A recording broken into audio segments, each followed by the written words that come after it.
Laziness is a common problem that can hurt your productivity. When you're lazy, it's hard for you to get things done, to work on a project, to start working on a project. You may also feel that you don't have the motivation, the energy to do what you're supposed to do. And in some cases, laziness can make you feel hopeless and sad. Ego is a complex concept. It means thinking highly of yourself or having too much confidence in your abilities, often resulting in excessive pride, arrogance, or self-centeredness. It can show up in different ways, like bragging, talking down to people, or taking over conversations. In this video, I want to talk about why laziness is linked to ego. So sometimes we all feel a bit lazy, right? And we may think it's because we are unmotivated or we have less energy. But the thing is, sometimes it's just the ego. Our ego is like a personal brand. It's made up of all of our accomplishments, strengths, weaknesses. And when we come across some situations that don't fit our brand, that require us to be great, our ego kicks in and we feel a lot of resistance. We don't want to do anything that doesn't fit with our image and our brand.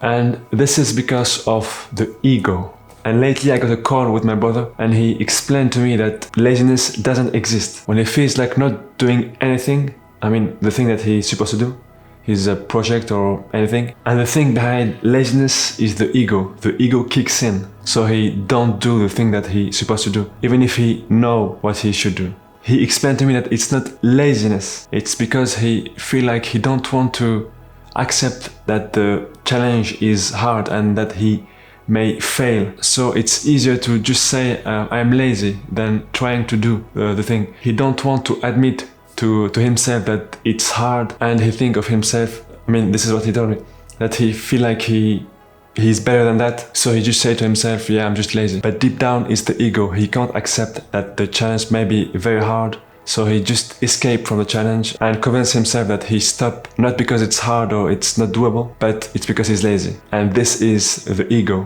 and ego is the enemy. There's a book by Ryan Holiday called Ego is the Enemy. Maybe I should have read the book before doing this video, but maybe it's for another video. I can give you another example, a personal example.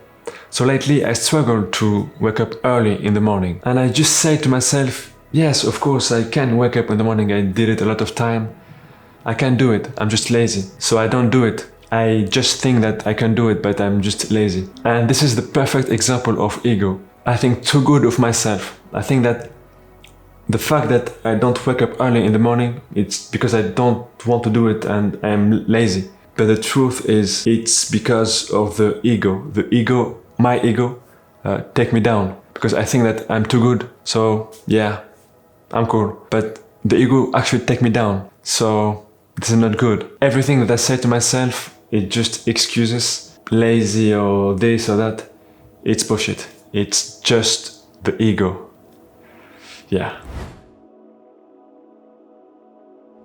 The ego's fear of failing can make us very, very lazy. For example, we may avoid a lot of things because we are scared to be embarrassed, disappointed, or criticized.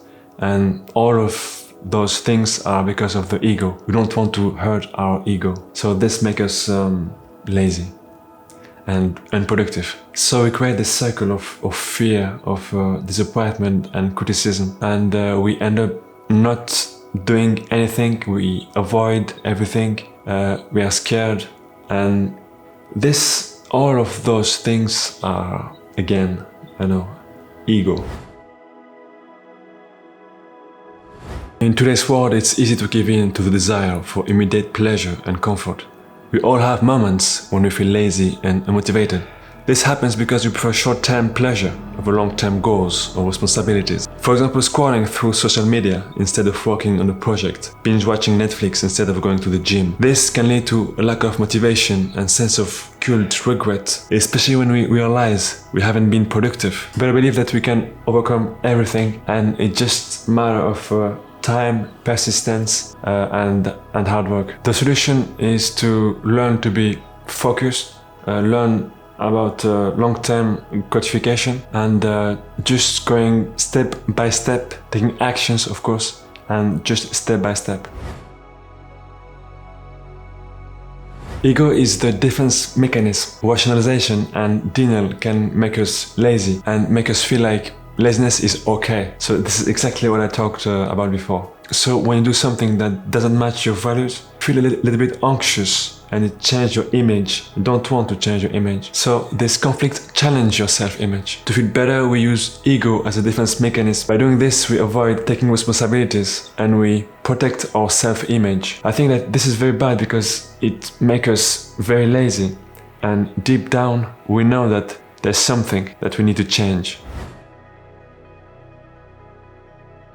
Laziness is linked to ego and it makes us feel entitled and unmotivated. But how to correct that? To prevent this, you need to obviously work on yourself. But what to do? Just be humble? It's not, I think, the answer. I think that improvement is everyday life. So the best thing that I think about is self-retrospection, daily or weekly.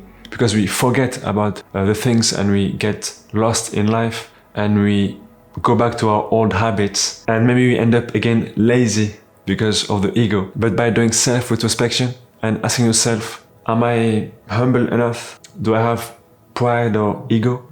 And you answer this question, you can reflect on yourself and improve daily. And I believe that this is the best way. It's easy to just say, yeah, be humble, just be humble. But I think doing actions every day can really help us improve and be the person that we want to be.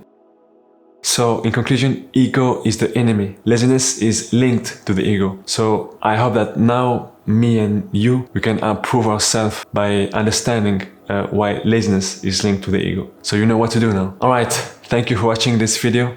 You can like, subscribe, and I see you in the next one. Thank you. Bye.